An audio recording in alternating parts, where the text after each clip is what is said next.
My name is Bob Erickson. I am an Illinois State alum. I was here in the mid-'80s, from '83 to '87, and was studying printmaking with Ray George, Jim Butler, Richard Finch, Harold Boyd. I also worked for Harold Greger as a studio assistant for a while. Currently, I live in the Adirondack Park in upstate New York with my wife Susan, who is also a historian, and we moved there 10 years ago. So that's where we are located, and we're just writing and making art. I'll try to make it, it's a very funny story because Eric and I were in Madrid, and we went to the School of Beaux Arts because we thought they had a Goya show of his lithographs very late in life. And so we get there, and we're a week too early. And she says, oh, the young woman was there, and she spoke pretty good English, and she said, oh, no, I'm sorry, it's closed. You know, you can't see it yet. I said, oh, well, but, you know, we've come all this way. I'd love to see the show. And she said, oh, and we also have this Goya room. I'm like, Goya room? What is the Goya room? Well, they have most of Goya's plates there, the actual plates. And so they've fabricated an entire room, which is what I sent you, of beautifully decorated with the plates and then the prints, and then in the middle of it is his press. And so I said, what, the Goya room? I said, can we see that? She goes, no, we're not, it's not open yet. And somewhere along the line, I had mentioned that I was a professor of art. I said, oh, maybe something like, oh, you know, I used to teach my students all the time. And as soon as I said the word professor, she went, give me a minute, you know. And she went back and got the curator, and she goes, come on in. And I didn't realize that, but my wife, Susan, said, no, professor has a whole different connotation. There is a level of respect that you get that you don't get here. And as soon as I mentioned that, she let us in.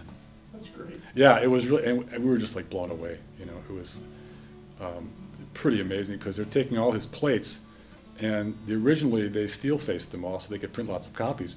Where the museum here is now removing the steel facing to get back to the original plates. Goya is a very interesting person for me. He's always been, ever since graduate school, he's been someone that I've looked to. And like Goya, like Rembrandt, like Degas, and by a guy named Hercules Segers, which not a lot of people ever heard of. He was a precursor to Rembrandt. Is one of the reasons, and I didn't really figure this out till later, is artists like that, while they were incredible painters, where they really took chances was in their graphic work. And that's something I always looked at, you know, whether it's Rembrandt scraping out his plates or Goya taking on, you know, the nobility and social commentary or disasters of war, you know, and Segers was one of the first people to print his prints and then draw or paint on them, but no one knows about him. Incredibly important person. Yeah. And those artists were important, even someone like Munch, Edvard Munch. But these are people that took chances in their work, and mostly it was in the graphic work. And I think that's always stuck with me, you know. And so this was another way, in a sense, that I could connect with someone like this. You know, we talk about it in the narrative for the show, is that you get to see him now in a different way.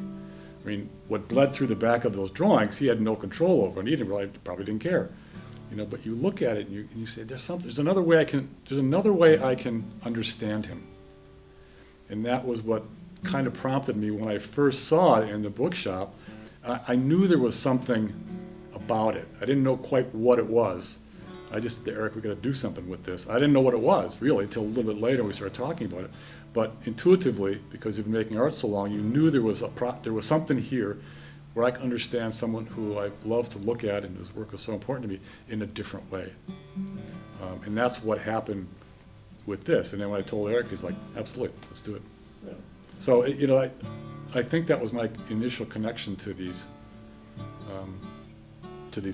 pieces, you know. Sometimes you look at something and intuitively you know there's something important about it, but you don't know quite what it is until you think about it a little bit. And luckily Eric said, yeah, let's do it. This will be fun. We didn't know what was going to happen to it. So I said, well, you know, let me offer this show to the Prado. You know, if we're going to fail, let's fail at the highest level. So I put together a nice package, and it was all photographs, and it was a the letter, it was a handwritten bit of the letter, and I mailed it FedEx to the guy who was the head of the Princeton Drawing, which his name escapes me right now. Hadn't heard back for a couple months. I thought, well, could we have a show? It seemed obvious, right?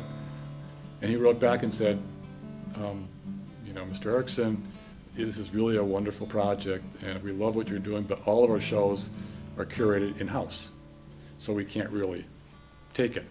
And then he went on to say, and again, I think this is really, what he was saying is this is really cool, but we really can't show it. And I thought, that's the nicest rejection letter I ever got. But I thought, well, if, that'll be an obvious place. It was a Prado publication at the Prado Museum. And that was really, but, we got rejected, but I thought, well, it was worth, and, maybe if it would have been a bigger artist or someone, they would have said fine, but, but it was a neat thing. So and so the Prado didn't want it, so of course now McLean County wants it. So we thought, okay, that's okay. That's the next step down, right? But it was really nice of you guys to, that we could show, and we could show it here. That's in Bloomington Normal. So we'll see where it goes. Maybe it'll have more of a life now. I don't know. It'd be cool if it did.